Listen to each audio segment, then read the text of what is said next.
are faced with the end, and I will do what I must.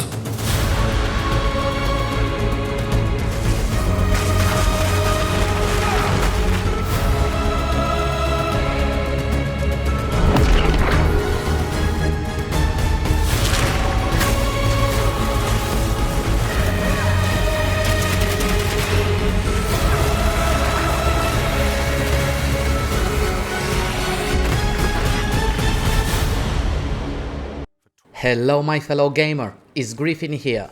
Yesterday Grinding Gear Games had a massive announcement about POE 2 Early Access, classes, items, endgame and more, and was outstanding, was beyond expectations. I will leave a link in the video description to the entire official presentation. In this shorter video, part of GGG's amazing presentation, we'll have a look at classes in POE 2 presented by Jonathan Rogers, Game Director on Path of Exile 2. Let's have a look together. And this is where you find yourself at the start of POE 2. Explore the dark forests of Ogham, traverse the barren plains of the Vasteri Desert, and delve into the jungle ruins of Exile, an ancient Vaal city. There are challenging monsters, hidden runes, lost camps and treasures, roaming merchants, and of course, unique bosses. No two areas are the same.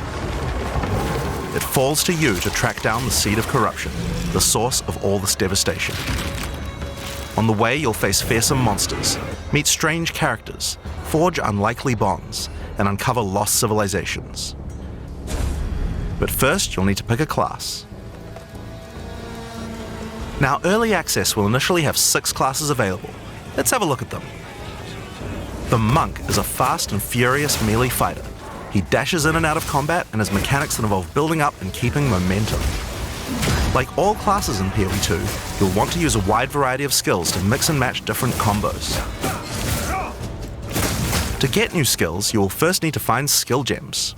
Using a skill gem will open the gem cutting menu, which shows all the active skills available in POE 2. You can choose an existing skill to level up, or choose to engrave a new one. Since this is a level 7 skill gem, even if you pick a new skill, it will immediately be level 7, so there's no harm in trying out something new. The Monk primarily uses the quarterstaff. There are 3 schools of martial arts: lightning, ice, and wind. But don't think you have to stick to just one. The best combos are going to involve mixing elements of all 3. Let's try Killing Palm. Like many monk skills, this can be used to quickly take advantage of a specific situation. If there's an enemy on low life, you can use Killing Palm to dash to them and kill them instantly. This will provide a power charge. Then we can use a different skill to consume that power charge for a much more devastating attack. The Monk also has powerful combo skills. Tempest Bell, for example, is a skill that places a giant resonating bell. Hitting the bell causes it to ring, dealing damage to all enemies around it. You can also do things like freeze or shock the bell, which will add elemental damage to the strikes. The Monk also has a variety of abilities to empower his staff. If an enemy is close to being stunned, you can use Staggering Palm to punch them down. After that, any attack you do will shoot out wind projectiles. There are 21 active skills for quarterstaves, so this just scratches the surface of the options that you have. By endgame, you'll be dashing from pack to pack, spewing projectiles and obliterating screens of enemies with huge combo attacks. Now, if you like a style of melee that's a little slower but hits much harder, then the Warrior is for you. He pounds the ground with big chunky attacks and can shrug off the hits of small enemies with large amounts of armor. Even though the mace slams are slow, you never lose control. Longer attacks can be retargeted as you go, and if you find yourself committed to a long attack, you can dodge roll out of it at any time. Among the skill option for maces, you will find a variety of slams, fire attacks, war cries, and shield skills. Here, I'm going to slam the ground, rending it apart with lines of fire. Any slam skill will then cause these fissures to erupt with lava. I can even run through them with a skill like Stampede to do huge amounts of damage. The Warrior can also use war cries, which can empower your next skill. Seismic Cry, for example, will double any slams from your next attack. The Stampede counts as a slam, so I can double that for even more craziness. If you want to go a little faster and be a little more defensive, equip a shield. In POE 2, you can raise your shield at any time to block all damage from the front, even spells. While holding up your shield, your stun meter will build as you take damage, so be careful. If it reaches 100%, your stance will break and you will be vulnerable. Some enemies also have unblockable attacks, which are indicated by this red flash.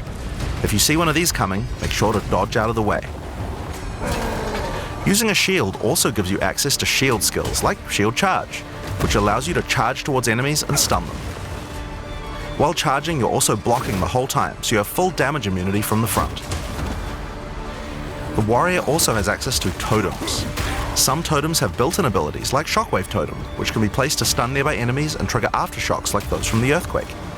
But you can also get Ancestral Warrior Totems, which allow you to use any slam skill in your repertoire. This is a meta skill, which means that it's a skill you can put other skills into. I can take a slam like Sunder and socket it into my Ancestral Warrior Totem. Now when I summon him, he'll sit there and slam the monsters from a distance. There are 20 active skills for maces, so there's a lot more to try out, but by endgame you're going to be dropping hammers from the sky, leaping fearlessly into combat and separating the very earth you stand on. Time for some ranged attacks. The ranger is primarily about the bow, but we wanted to make sure that she feels agile as well. In POE 2 you can shoot while moving. Combined with all the skills the ranger has that allow you to jump around, you will have a lot of mobility in combat. Bow skills have a variety of lightning, poison, ice, and physical attacks. Lightning attacks bounce around between targets. You can also stick lightning arrows in the ground which explode when hit by the bouncers, or electrocute enemies to take them out of combat. Ice attacks allow you to slow and freeze enemies to keep them away from you. Using poison, not only can you slowly damage your enemies from afar, but also grow some interesting plants. With 21 bow skills and all the mobility and combo tools the ranger has, you can take advantage of every situation. By endgame you'll be creating hundreds of arrows, be they falling from the sky, bouncing around between enemies, or spraying out of tornadoes. You might have noticed in the bottom left of the screen that the flask slots look a little different. In POE 2 you have one dedicated life flask slot and one mana flask slot. Flasks gain charges as you kill enemies, and typically allow you to heal 6 or 7 times if they're full. But that's not the only thing you can use charges for. Charms are a new item type that will automatically defend you from various debuffs or damage types. Having trouble with getting frozen? Equip a Thawing Charm. When it's fully charged, it will make you immune to freeze for 3 seconds if you get frozen. To recharge them, just kill more monsters. You can gain more slots for charms by upgrading your belt. The Mercenary wields a crossbow that can be loaded with different ammo types, offering versatility, power, and mobility. All classes in Path of Exile 2 can be controlled with WASD, which makes this class play exactly like a shooter. For the crossbow, you will find skills that work like shotguns, sniper rifles, assault rifles, and even grenade launchers. But not only that, there are a wide variety of more interesting elemental ammos too. It's very fast to switch between ammo types, so long as you already have them loaded, which makes the Mercenary able to combo abilities together for devastating effect. Use Glacial Bolt to create walls of ice to separate enemies, then switch to Fragmentation rounds to explode the ice, dealing massive AoE damage. If I come across an armored enemy, I could use armor-piercing rounds to break their armor, and then high-velocity rounds to take them down. Or perhaps I could fire a gas grenade to poison enemies before detonating the cloud with an explosive shot for massive damage. If you want to call in some suppressing fire, you can summon artillery ballistas. These have a minimum range, so you'll want to prepare your position carefully before moving in. There are 22 active skills for crossbows. By endgame, you'll be calling destruction down from the sky as you litter the battlefield with grenades and pepper your enemies with your automatic shotgun. If you're looking to take a backseat and let your minions do the work, then the Witch should be your choice. She can call forth hordes of undead monsters to fight for her while casting powerful chaos spells that debilitate her enemies. Occult skills are some of the most varied in the game, with skeletons, noxious spells, specialty minions, curses, and sacrificial magic. Before we talk about minions, we'll have to talk about a new resource in Path of Exile 2 called Spirit. This is a spirit gem, which allows you to pick from a range of persistent skills. All classes have a variety of these skills which can add some very interesting effects, like Arctic Armor which does cold damage to enemies that hit you, or Raging Spirits which summon fiery skulls each time you cast a fire spell. For the Witch though, we'll want to be using our spirit to create permanent minions. These minions will be revived automatically when they die, so you don't have to worry about resummoning them all the time. Here I'm using the skill screen to allocate which minions I would like in my horde. You can see the spirit cost of each one. Skeletal warriors are cheap but weak, useful for tanking damage and distracting enemies. But I want more heavy hitters in my army, so I'm going to unsummon some warriors and instead add skeletal arsonists. Permanent minions come with special active abilities called command skills. You can order these guys to detonate your own minions for even more damage and area of effect. If you want a bigger army, you'll need a scepter. This new weapon type is imbued with even more spirit, allowing you to summon even more friends. And if you want an even bigger army than that, you can take advantage of corpses to summon true hordes of minions. But what can a witch do while her army is at work? Well, she has a range of chaos spells to spread disease amongst your enemies, or bone skills to impale them. Or, you could curse them to make them weaker so your horde can take them down. There are 25 active occult skills. By the endgame, you will be the leader of a fearsome army of the dead, consuming everything in its path. The sorceress bends the elements to her will, using them to unleash devastation on her foes. This classic spellcaster weaves a flurry of elemental magic from afar. The elemental skills have everything you might expect and more. Fireballs, icy explosions, lightning storms, you get the idea. Each spell is unique and has many different ways to build and combo with others, even between different elements. For example, Flame Wall conjures a burning line that not only damages enemies, but also empowers all projectiles that pass through it. If you place a wall and fire lightning sparks through it, they'll gain extra fire damage. It's a good idea to take advantage of the ability to automatically swap weapons when you use certain skills. Having a special staff with bonuses to fire skills and another with bonuses to lightning skills can really power up a combo like this. The sorceress can also take advantage of powerful trigger gems. For example, you could grab the Cast and Ignite gem and use it with Firestorm. As you ignite enemies, a counter will go up in the top left corner. When it's full, a Firestorm will automatically be cast at the enemy that was ignited.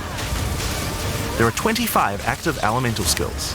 By endgame, you'll be firing off projectiles left and right as you rain down elemental storms on your foes. Now, those are the characters that will be available at the start of Early Access, but we will be adding 6 more character classes with just as many skills and options as these. There's a lot more to come. There's one more important thing to mention about skills. Even though we talk about them as belong to each class, in reality there are no restrictions.